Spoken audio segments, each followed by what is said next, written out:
Paano magbakasyon ng libre? Aray ko. Ano yun? Sarap pagbakasyon ng palibre. Aray ko. Bakasyon ng palibre? May nag-comment doon sa video sa Barcelona. Sabi niya nga, thank you raw kasi at least alam niya na daw yung i-expect niya sa pagpunta nila sa Barcelona kasi malapit na yata sila magpunta ng Barcelona. Yun, sa ganung comment mga dreno, kumbaga nakakakuha ko ng idea na, okay, sa susunod siguro, mas gagandahan ko pa yung presentation, di ba? Mas gagandahan ko pa yung paliwanag tungkol dun sa lugar, para kung sakali man, first time nyo pupunta sa lugar na yon, is maging helpful yung video, di ba? Yung ganun, thank you sa appreciation, mga dreno, maraming salamat sa inyo. At sa ngayon, talagang medyo busy lang sa trabaho, but hopefully, makapunta uli sa mga gandang lugar, di ba? Mangistorbo uli sa mga taong gusto magpa-istorbo at willing tayo ma-meet. Why not, mga dreno? Waterproof yan, mga dreno. Hindi pala waterproof. Ewan ko, for some reason, kahit anong lakas ng ulan, hindi pumapasok yung tubig dyan, mga dreno. Hindi dumadaan yung tubig dyan.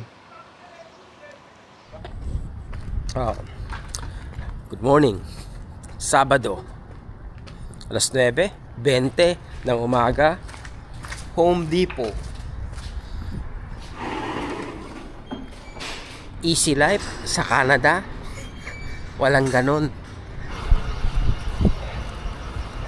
So hindi kami kumuha ng screen kasi baka may screen pa ako. Yung ano na lang, yung door track para sa bifold. May building siya? O ano? Ano daw siya? Maintenance siya. Maintenance ng building, mga dreno. May nakausap kami, si Kabayan. Nakakapanood daw siya sa atin. May mga binili siyang ilaw, mga materyales ba, pamalit sa mga nagrereklamo raw sa building na na tinitingnan niya. Sabado at Linggo, paano ba sistema? Kasi merong maintenance na kung saan ka lang parang usually Monday to Friday ka rin lang, sinisweldohan ka. Kasi ako dati nagtatrabaho lang ako pag Sabado nagki-cleaning, yung gano'n. Hindi ko sagot yung pagpapalit ng mga ilaw, iba yon. Janitor ako sa building, mga dreno. Baka full time siya, gano'n yun, di ba? May full time na pinapasweldo ka, ikaw rin yung nagme-maintain ng building. Iba yung nagja-janitor lang, iba yung naniningil lang, depende sa usapan nyo ng landlord. Ako dati, ang ginagawa ko as janitor sa building o tinatawag nilang concierge, ako yung naniningil ng upa, pagkatapos ako yung naglilinis during weekend. Pero pagdating ng weekdays wala akong ginagawa. So wala akong sweldo kung hindi libre lang ako hindi lang ako nagbabayad ng upa, yung ganon. Pero ang dami kong tinitingnan ng building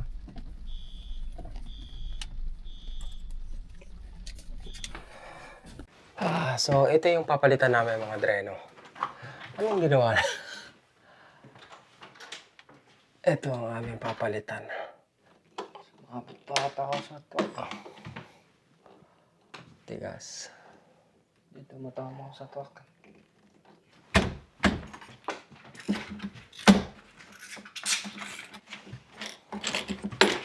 Silicone nga lang. Labas mo na rin para ano. Hindi natin gagawin yung gusto na to. May iskong kasama yan.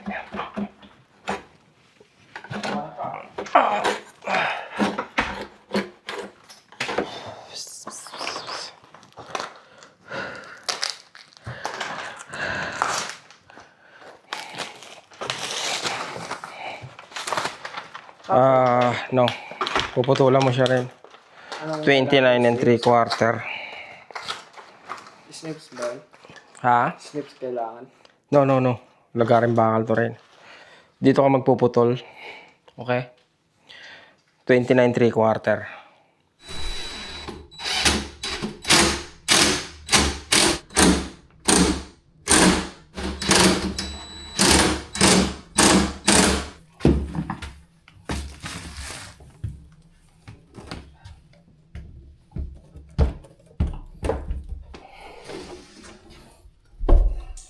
So, natapos na namin mga dreno. Ang naging problema is masyadong maiksi yung pinto.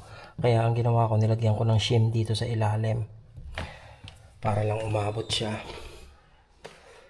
Ngayon okay na siya.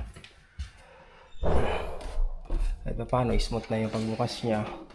Dahil sa truck, diba? Iyon. Okay. Sige, ako naman uuwi na rin. Dapat anong tawag dito? Marami kaming gagawin dapat. Kaya lang, kasi, umulan ba? So, bukas na lang namin itutuloy yung ibang gagawin. Katulad nung maglilinis kami nung deck, sana. Pagkatapos, meron din kaming isa pang gagawin, yung screen sa bahay, yung sa likuran. Papalitan namin. Kaya lang umulan nga. Nakakatamad. So, uwi na muna ako. Pahinga na lang muna ako. Tapos, bukas uli, mga dreno. So, basically, pag nandito lang ako sa bahay, karaniwan na, nagtatrabaho ako 7 days a week. Pero, syempre, pagdating ng weekend, konti lang yung oras. 2, 3. Mahaba na yung 4 na oras. At para sa akin, sapat na yun. Ganun lang mga dreno. Usually, magtapos ng part-time, uwi ng bahay, kukuya-kuya-koy, di ba manonood ng TV, o kaya magpupunta sa mall, titingin-tingin, yung ganun. Masarap sanang magbiyahe-biyahe. Nakakapagod din di ba? But may mga darating na biyahe sa susunod na mga buwan. Babiyahe uli ako, babiyahe uli kami. At yun, may mga kamag-anak pa rin pupuntahan, mga kakilala, mga nag-iimbita. 'Di ba? Marami pa pong nag-iimbita, no? Kaya why not, 'di ba? I mean, kung gustong makipag-connect sa iyo ng tao, kung iimbitahan ka, edi sige, 'di ba? I mean, that's the way na that's the only way na magkakwentuhan kayo ng matagal. At anong tawag rito? Somehow malaking bagay din, especially sa akin kung ako yung bumibiyahe kasi totoo namang nakakatipid ako. 'Di ba? At don't worry mga treno, kumbaga alam naman natin yung limitasyon natin at alam naman natin kung ano yung dapat natin gawin. Masyadong mahaba yung isang araw, masyadong maraming nangyayari, 'di ba? At hindi lahat 'yon nalalagay sa video. So, I mean, pag halimbawa bumiyahe ako, 'di ba? Nang nandoon ako sa Barcelona, sinubukan kong ipakita yung lugar sa abot ng aking makakaya na ma-appreciate nyo. Ang gusto kong mangyari yung maipakita sa inyo yung isang lugar kung paano ko siya nakikita. Gusto ko sabi ko, kailangan ko ng camera. Isang magandang camera. Nang sa ganun, baka sakali, mabigyan ko ng justification yung i-upload kong video. Kasi makuha ko ng maganda yung lugar kung nasaan ako. Ang ganda ng Segovia, di ba? Yung aqueduct niya. Ang ganda ng Wall of Avila. Ang ganda ng Rome. Ang ganda ng Coliseo. I mean, nakakatawang isipin minsan na ang haba ng video na iginugol ko para maipakita yung ganda ng lugar. Pero, alam niyo yun, may mga taong uhusgahan ka sa 3 segundong nakita nila. Apakadaming nangyayari sa loob ng isang araw at yung nakikita nyo is maliit na bahagi ng isang araw, mga dreno. But anyway, sabi nga nila, hindi mo mapapasaya ang lahat ng tao. Diba, titingnan nila yung gusto nilang makita. At walang paraan para mabago mo yung paniniwala nila tungkol sa'yo o tungkol sa kung paano nila tinitingnan yung isang bagay. At yun, so I think, okay, fine, di ba? Bahala kayo kung anong gusto nyo. But anyway, kumbaga maraming salamat po sa lahat ng mga taong nakaka-appreciate ng mga video nating ina-upload sa mga susunod na buwan, mga dreno. Sa ngayon, kumbaga, tinatapos ko rin muna tong sa school kasi may kontrata ako rito hanggang August. Pagtapos ng August, yun, travel uli. Pero sa ngayon nga, trabaho muna, part-time, 'di ba? Tsaka makalikom na rin ng pondo para sa mga susunod na travel. 'di ba? Magastos ang mag-travel. Kaya naman kung may magpapatuloy sa iyo, why not, 'di ba? Lalo na kung gusto kang makadaupang palad ng tao, 'di ba? I mean, gano'n naman eh. Wala namang masama. Ang masama is anong masama? Ang masama is yung hindi ikaw yung nagpatuloy sa tao pero apektadong-apektado ka. Samantalang yung nagpatuloy nga okay lang sa kanya, 'di ba? Paano ba nangyayari 'yon? Natutuloy kami sa mga kakilala namin, 'di ba? Halimbawa, itong Madrid, okay? Message yung kakilala, "Oy mate, pupunta kami diyan." Tapos sabi ng taga Madrid na, talaga? Eh di itiyempo nyo na nakabakasyon kami. Nang sa ganon, masamahan namin kayo. 'Di ba? Mailibot namin kayo. Dito na rin kayo tumuloy sa amin kung gusto nyo. So, ganun yung nangyari. At dapat nga, kumbaga dapat is parang kasama namin sila sa Barcelona at ang balak sana namin sa Barcelona is 2 days or 3 days. Kaya lang, ang nangyari, kumbaga nagkaroon ng pagbabago ng schedule dahil hindi agad sila nakapagbakasyon dahil na late na umalis yung amo nila. Parang ganon. Pagkatapos, ano pa ba? Nung nasa Paris kami, ganon din. May kamag-anak si Madam doon, di ba? So, Uncle, pupunta kami ng Paris. Ganun ba? Dito na kayo tumuloy sa amin at maluwag naman yung bahay namin. Kaya lang, hindi kami nakabakasyon. Hindi namin kayo masasamahan all the time. Di ba? I mean, why not? Di ba? Kung may kakilala ka sa lugar na yun, why not? Walang masama. Di ba? Pinatuloy ka eh. So, ibig sabihin, welcome ka. Kung hindi ka welcome, hindi ka papatuloyin. At kung busy sila, di ba? So, ano magagawa mo? Yung ganun, walang pilitang nangyari. Hindi sa pilitan yung nangyari. So, hindi mo maintindihan, no?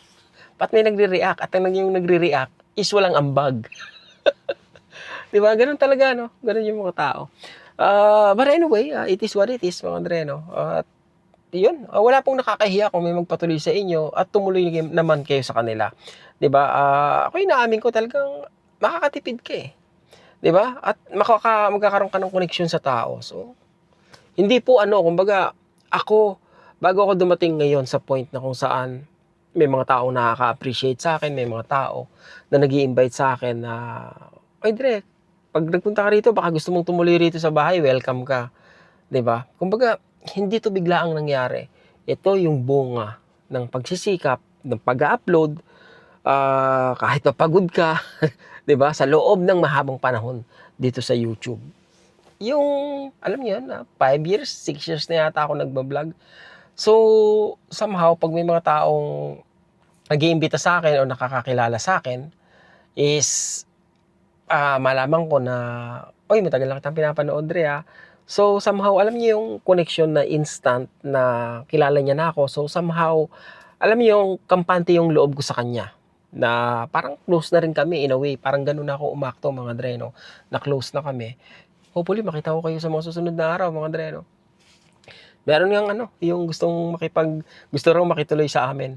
Pagtapos niya akong sabihan na parang, I'm living like a king dahil nga nag-asawa ako ng Canadian.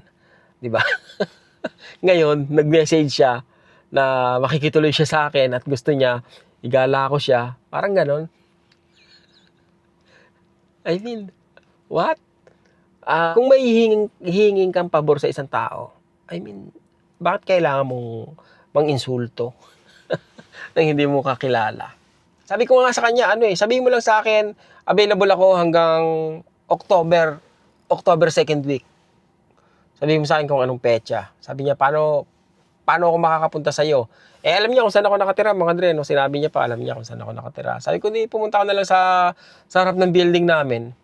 Sabihin mo lang sa akin kung anong petsa. Sabi niya, bigay mo sa akin yung phone number mo. Gusto mo, bigay ko na rin sa isusi ng bahay namin.